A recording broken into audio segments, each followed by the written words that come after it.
Selamat pagi, warga Sabah dan juga warga Sarawak. Hari ini kita membincangkan rampasan minyak dan gas Sabah dan Sarawak dan bagaimana kita dibohongi selama ini, segmen kedua atau part kedua.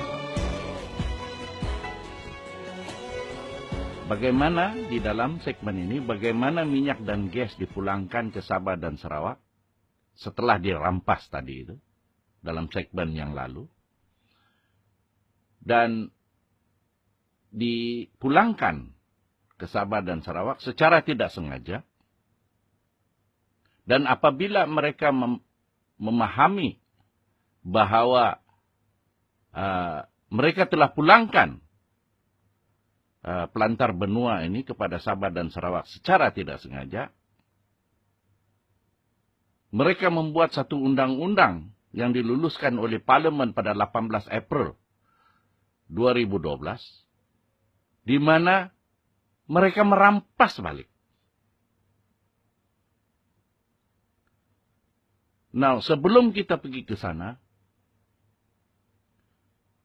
saya mau memperlihatkan bagaimana setelah minyak dan gas Sabah dan Sarawak dirampas oleh kerakusan pemimpin dan elit Melaya, mereka serahkan semua aset-aset yang dirampas ini ke dalam sebuah syarikat dinamakan Petronas. Petronas pula dihalalkan melalui Akta Pembangunan Petroleum 1974 atau PDA 1974. Namun, PDA 1974 yang diluluskan oleh Parlimen adalah melanggar perlembagaan dan tidak boleh digunakan pakai di Sabah dan Sarawak. Nah, tidak ramai orang yang faham ini. Dia adalah berdasarkan kepada hujah berikut. Kalau kita lihat Petroleum Development Act 1974, Section 4.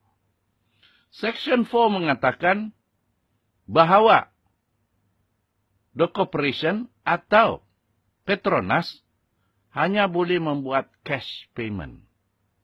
Very clear di dalam sini ya, cash payment. Ini berarti bayaran tunai. Nah, jadi corporation itu atau Petronas membayar bayaran tunai dan bukan membayar royalty. Keulur keilir kita punya pemimpin dalam kerajaan ataupun pembangkang teriak-teriak pasal royalty. Salah. Kamu bukan dibayar royalty, kamu dibayar cash payment atau pembayaran tunai. Ada perbezaan di antara royalty dan juga pembayaran tunai. Bayaran tunai berarti negeri bukan pemilik aset. Berarti negeri bukan pemilik minyak dan gas. Itu bayaran tunai. Bayaran royalty berarti negeri pemilik aset atau negeri pemilik minyak dan gas. Itu arti dia. Seperti juga orang yang menyanyi lagu. Apabila lagu itu miliknya, kita bayar royalty kepadanya. Dia pemilik.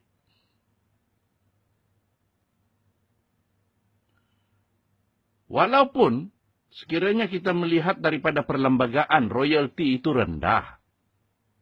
Tetapi sebagai pemilik, penerima royalty juga berhak mendapatkan bayaran dividen. Nah, selama ini, kerajaan persekutuan menerima bayaran dividen daripada Petronas. Berarti, dia mengatakan bahwa semua minyak itu adalah hak dia. Betul. Disebabkan dia sudah rampas daripada Sabah dan Sarawak. dengan menggunakan kuasa darurat. Dengan menggunakan undang-undang yang dibentuk semasa darurat. Betul. Tapi apabila kita melihat perlembagaan, lebih-lebih lagi dalam artikel 112C, 4B, di sini ini, yang saya tunjukkan di sini ini, dia mengatakan bahwa parlemen tidak boleh membuat undang-undang di mana dia menghalang negeri, lebih-lebih lagi negeri Sabah dan Sarawak, dari mengenakan royalti. Jadi parlemen tidak boleh menghalang, itu di dalam perlembagaan. Dan kalau kita lihat daripada PDA 74 tadi, corporation itu hanya boleh membayar wang tunai, bukan royalti. Berarti PDA 74 itu telah digubal, telah diluluskan oleh parlemen dengan mempunyai kuasa menghalang negeri Sabah dan Sarawak dari mengenakan royalti. Nampak itu? Itu yang tidak bertulis. Tapi itulah maksudnya. Artinya, Section 4 PDA 74 adalah bercanggah dengan artikel 112C 4B perlembagaan. Nah, yang jelas di sini, siapa lebih supreme? PDA 74 atau perlembagaan? Artinya, PDA 74 atau Petroleum Development Act 1974 tidak boleh digunakan pakai. Artinya, kerajaan pusat tiada apa aset untuk diberikan kepada Petronas. Apabila undang-undang ini tidak betul, berarti aset itu masih lagi kepunyaan milik negeri Sabah dan Sarawak. Dan apabila ia masih milik negeri Sabah dan Sarawak, berarti kerajaan persekutuan atau kerajaan pusat bukan pemilik. Dan apabila kerajaan itu bukan pemilik, bagaimana dia mau serahkan aset-aset itu kepada Petronas? Artinya, apa jua perjanjian yang ditandatangani oleh pemimpin-pemimpin daripada Sabah dan Sarawak dengan Petronas adalah juga tidak sah. Berarti apa yang si Haris sign itu pun tidak sah. Nah, apabila kita lihat, pada 24 hari bulan November 2011, darurat telah dirungkai oleh Perdana Menteri. Berarti dibatalkan. Dan apabila darurat ini pula dibatalkan, apa terjadi? Artinya, undang-undang yang dibuat sewaktu darurat yang mengambil atau merampas wilayah Laut Sabah dan Sarawak seperti Emergency Essential Power Ordinance No. 7 1969 dan Warta Akta Pelantar Benua 66, Akta Perlombongan Petroleum 66, sekarang tidak boleh berkuat kuasa di Sabah dan Sarawak. Artinya, semua wilayah laut dan pelantar benua secara otomatis balik kepada Sabah dan Sarawak. Secara otomatis. Pasal, waktu diorang rampas dulu pun, tiada berunding, tiada persetujuan. Jadi berarti apabila hilang kuasa itu, dia pulang balik kepada Sabah dan Sarawak secara otomatis. Tidak payah rundingan juga kan? Jadi berarti semua wilayah laut Sabah dan Sarawak adalah milik Sabah dan Sarawak, bukan milik kerajaan pusat. Inilah peta ini, semua ini adalah milik Sabah dan Sarawak. Kecuali Brunei ini, ya. Jangan silap. Ini Brunei ini Waktu si Mahathir tahun 1984, dia ambil Brunei punya. Di bawah Economic Exclusive Zone. Jadi, bila Pak La kasih balik, betul lah tuh. Kita sudah rampas orang punya harta, kita kasih baliklah. Bikin apa lagi kita gaduh-gaduh? Bukan kita punya. Yang luas-luas ini, yang kena rampas dari dulu pun tiada orang bising.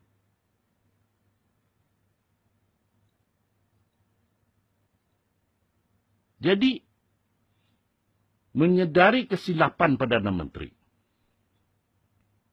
kerajaan pusat membuat tindakan susulan sebagai damage control. Apabila diorang tahu bahawa diorang tiada lagi kuasa di atas wilayah Laut Sabah dan Sarawak, cepat-cepat diorang buat damage control. Apa damage control itu? Parlimen meluluskan Akta Wilayah Laut 2012 atau Akta 750. Dengan alasan, mereka menggunakan alasan bahwa ini untuk memenuhi keperluan UNCLOS yang ditandatangani tahun 1969 lagi. 18 tahun diorang tak peduli. Nah, sudah ada problem nih, bikin damage control, baru buat. Bila diorang buat itu pun, silap lagi.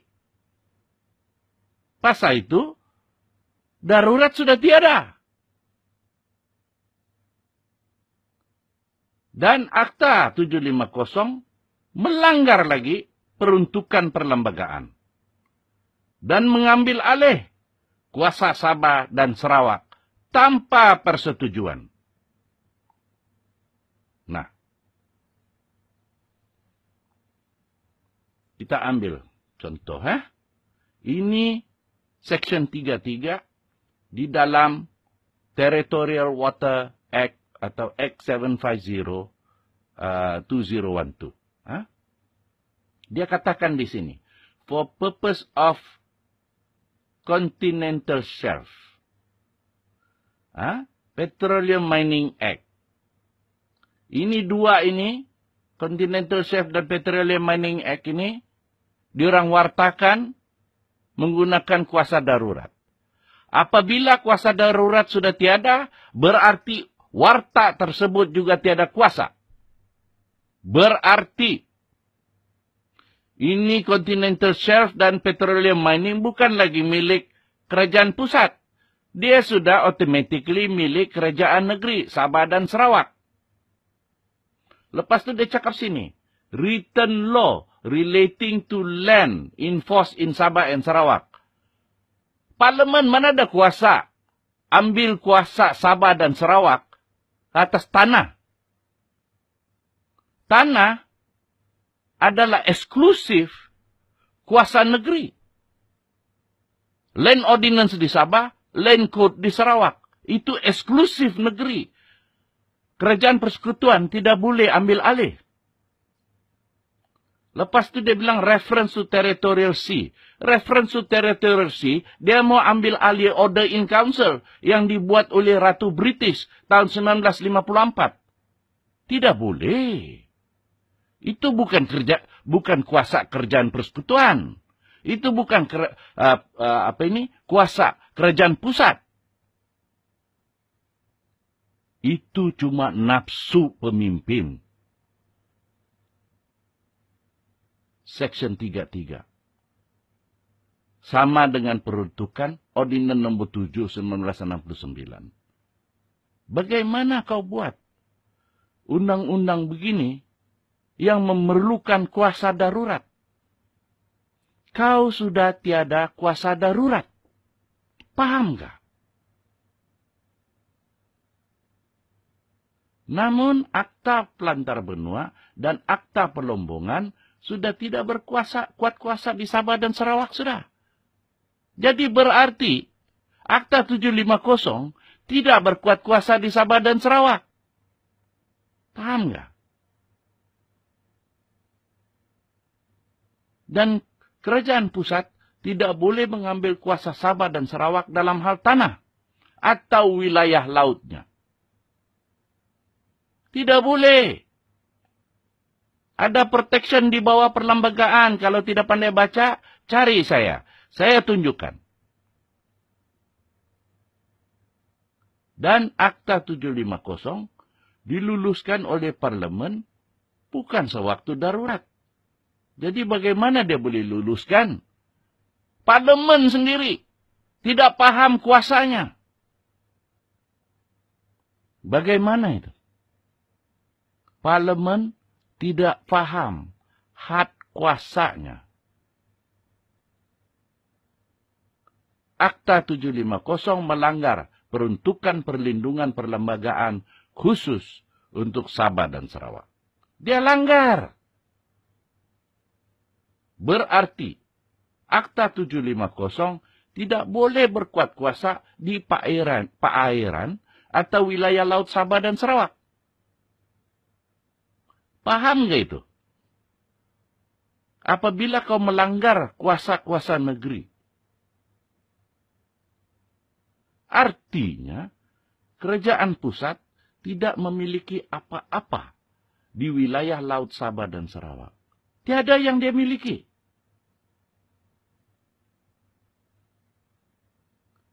Dan disebabkan dia tidak memiliki apa-apa di wilayah laut Sabah dan Sarawak, berarti tiada apa yang boleh diberikannya kepada Petronas. Ada satu Latin maxim yang mengatakan, nemo dat quod non habet. Apa arti dia? Arti dia, no one give what he doesn't have. Nah, kalau kerajaan pusat tidak memiliki wilayah laut Sabah dan Sarawak, apa yang dia bagi sama Petronas? Undang-undang pun tidak paham nggak? Cemana juga kita punya lawmaker ni? Hah? Satu parlimen tidak tahu kah? Mustahil bukan? Berarti Petronas sekarang beroperasi secara haram di wilayah laut Sabah dan Sarawak. Tahu gak? Secara haram.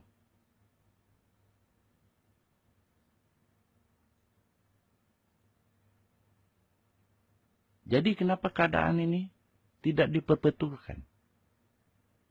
Itu soalan saya kepada pemimpin-pemimpin negeri. Kenapa tidak kamu betulkan? Jadi kita berhenti di segmen ini, dan segmen berikut kita membincangkan contoh kejahilan pemimpin, lebih-lebih lagi di Sabah, terhadap sektor minyak dan gas. Dan ini mengakibatkan kerugian besar kepada negeri Sabah, sebab kejahilan pemimpin. Nah, sekiranya Anda suka dengan apa yang kami buat, sila tekan like. Sekiranya mau mengikuti segmen-segmen yang berikutnya, sila tekan subscribe.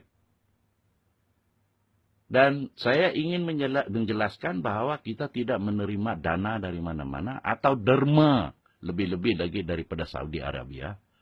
Tidaklah kita dapat. Jadi kita berusaha dengan sendiri. Di mana kita bekerja secara voluntary. Dan kita coba untuk menjual buku untuk kita gunakan sebagai dana memperkembangkan apa yang kita sedang buat, seperti membuat ceramah dan juga membuat video seperti ini. Dan sekiranya sudi membeli buku yang kami sediakan, The Grand Design and the Queen Obligation, yang mana kita ambil sebagai cebisan sejarah kita yang hilang, tidak diajar di sekolah, tidak diajar di universiti, tidak diajar di mana-mana pun, sengaja ditakuk. Nah, kalau berminat untuk mendapatkan naskah, sila kontak kami di 011 321 30033. Sekian. sehingga segmen yang berikutnya. Terima kasih.